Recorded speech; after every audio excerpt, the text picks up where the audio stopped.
Hey chickadees, it's Cole from Smudge Wellness, and this is your Virgo season vibe check.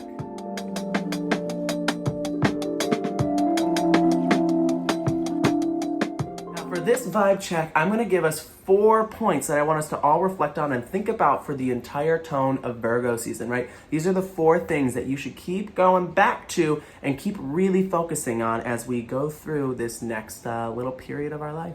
The first of these mini themes I want to talk about is closure, right? The closure of any sort of themes, any sort of moments, any sort of feelings that we had in the summer months, and now as we start shifting into Virgo season and start moving towards the fall months, coming to a point where we're saying, you know what, the summer is now fading and now we are entering the fall, this new, quite literal, right, season, this new chapter as we get ready to go into Libra season. What sort of loose ends do we still need to tie up, right, before we can fully accept everything that is going to happen to us in the fall and winter months? The next topic I want to talk about is patience, right? Being patient with yourself, being patient with others, but also to allowing this patience to let us build into detail orientation.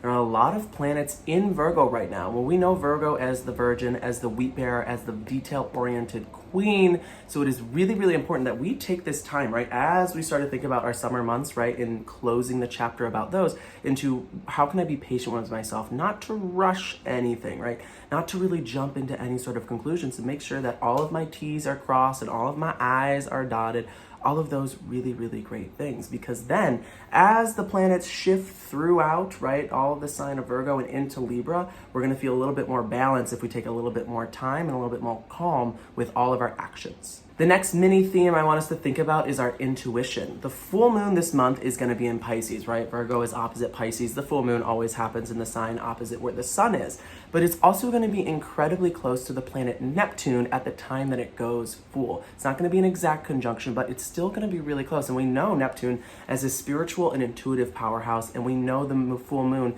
to also bring a lot of spiritual intuition to all of us. So really thinking about trusting our gut, right? Trusting our sort of sense of thought, trusting the way that our heart and our spirit is guiding us throughout this Virgo season, right? Because as we lead up to the climax of Virgo season, which is kind of this full moon point, are we going to be really, really trusting in ourselves and what we have to bring to the table and the level that we find ourselves at? And the last thing I want us to think about is change. Uranus just recently started retrograding in tandem with Jupiter, in tandem with Saturn, in tandem with Pluto and Chiron, and we have a Mercury retrograde coming up right at the start of Libra season. So now we have to think about this change through a lens of perspective, right? A Uranus retrograde is nothing bad because it gives us a little bit more of a confidence to really, really jump forward into things that we need to see happen in our lives and the things that we want to see happen in our lives. And because we've had all of these other planets retrograde at this point in time as well too, we've been given a lot of forethought, right? We've been given a lot of opportunity to sit and think and say, this is where I see myself right now. This is where I want to see myself. So this Uranus retrograde, right, it's going to stick around for a while until January. So it's going to give us a little extra boost, but really taking advantage, right, of a potential planning period for that change while we have all of this Virgo energy during Virgo season. And with that, my dear sweet little chickadees, that is what I would say is the vibe check for Virgo season. So just a quick little recap, right? I want all of us to come to some sort of sense of closure. I want us to be patient with ourselves. I want us to trust our intuitions, and I want us to embrace change. And if you want to know more videos about astrology, about tarot, crystals, anything like that, make sure you check out the rest of the videos on the Smudge Wellness YouTube page. I'll see you guys later.